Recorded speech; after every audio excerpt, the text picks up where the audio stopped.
Hey everybody, welcome to my booth. I'm Jay. Today's sample is from Ian, aka Cruppz. This is a selection from a YouTube video that they're working on for their own channel. So Cruppz, make sure you leave a link to it down below when you're finished working on it so folks can check it out when and if they're interested. If you would like me to review audio of yours, anybody out there, there's a form in the description. Send me something. I can't wait to hear it. And if you'd prefer, there's coaching on my website, which is away from prying eyes, as it were. And if you like this stuff and you find it helpful, you know what? Thanks for being here. And you can pay it forward by clicking the buttons. And if you're feeling generous, if you want to go the extra mile, you can join the ranks of the Booth Buddies. It's down below if you want to see what that's all about, either by the Buy Me a Coffee thing or here on YouTube. In both cases, not necessary, but it gives you a little bit more access to me and my time for things like this. A quick note before we dive into Cruppz's sample here. This discusses the American bombing of Hiroshima, if that is something you need to know. And it's not graphic in any way, but just so you're aware. Cruppz, let's go. The carnage left behind from the bomb was haunting, and yet almost no one besides those affected by it knew the damage it caused. The bomb quite literally leveled the city to its foundations. Okay, pausing really quickly because you had questions about your audio quality. You sound great. Your space sounds really nicely treated. Your processing is pretty sharp. You were preoccupied a little bit with mouth clicks or asking about them. Nothing's really sticking out. The only thing that I would say in terms of your processing here, before you post it to YouTube, you can really turn the volume up on stuff. I don't know what editing software you're using, but YouTube's specs, they say you can go up to a -14 LUFS, which is very, very loud. Most of my videos are normalized to like -20 LUFS, somewhere around there. If you don't know what LUFS are, I've got videos talking about how to do that. But if you're using Adobe Premiere Pro to edit your video, that has an automatic loudness exporting tool, which can help you out there. So turning up the volume is the only thing I would recommend before you post to YouTube in general. Let's keep listening. Not only were they leveled due to the blast, but an incredible firestorm would overtake the city, burning any flammable materials that hadn't already disintegrated. Such destruction seemed inconceivable.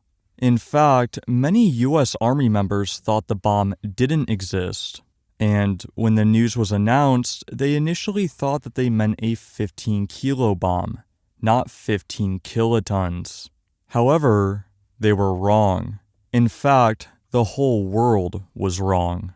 It wasn't until footage and news after the war showing the destruction of Hiroshima was fully revealed, and it shocked everyone. Cool. So, in terms of performance notes, I think you're doing a really great job, and great job writing this as well. I like the ending structure here. It's a really great send-off, a nice twist on things that we set up. Everybody knows this story more or less, but it's interesting to hear the public opinion shift where we thought it was bad and then it ends up being worse than they can imagine. So I like that ending. And as far as your tone, I think you do have a really nice casual conversational quality of presentation in general.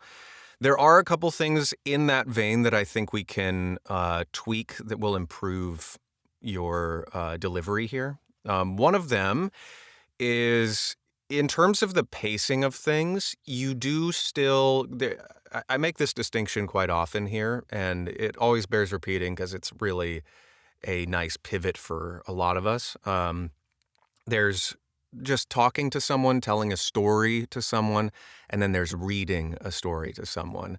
And it does still sound, documentary stuff like this, it's kind of between the two where oftentimes, like if you watch History Channel documentaries or Discovery Channel documentary type stuff, it kind of rides the line where we understand and can hear in the presenter's voice that they are still reading a script. And so it's kind of between the two in my just listening to things. And it can be a personal preference thing if you want to lean to one side of the spectrum over the other. But between telling the story and reading the story, it feels more so right now that we're more on the reading the story side of things. And things that will subtly help to tip us over into the telling the story thing is allowing yourself to have a little bit more of an opinion about things. And again, with documentary stuff, you don't want to lean into the opinion of things because you're presenting information and you don't want to color necessarily what you're describing. Particularly something that's as sensitive as this, you don't want to, imprint necessarily. It's bleak as enough, and we don't have to hammer that.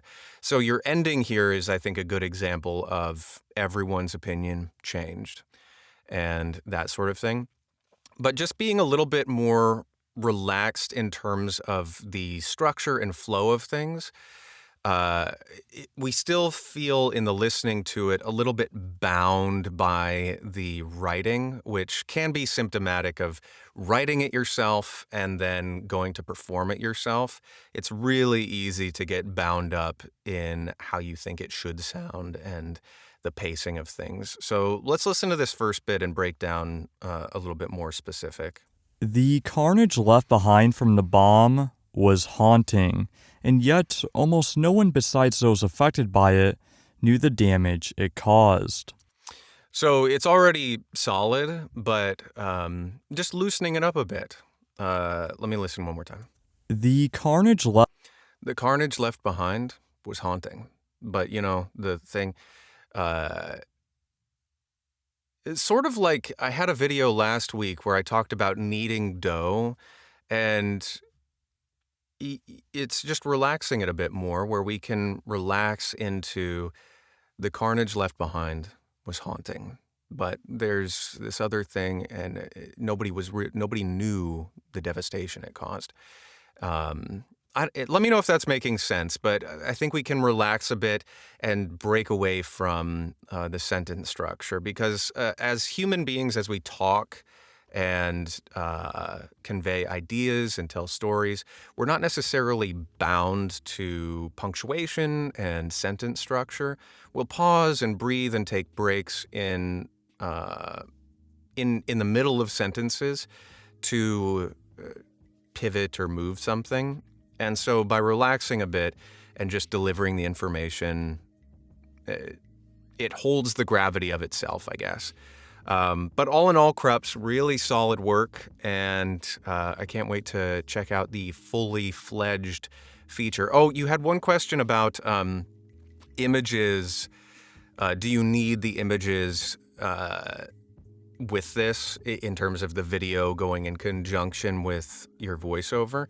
I do think that those would be helpful. And again, we don't need to lay on that the devastation was gut-wrenching and just the gravity of what happened. We don't need to lay that on. We all understand that, and it will speak for itself. And that would be my one word of caution. It's a neat threading the needle between being completely dispassionate and reporting the information, and like the Sarah McLachlan puppy commercial where we're like, feel something in the arms of the, and you're like, oh, the dog is dying.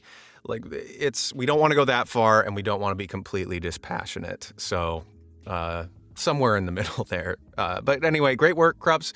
And for the rest of you, I hope this was helpful as well. And until the next one of these, be well, everybody, and I'll see you there. Toodles.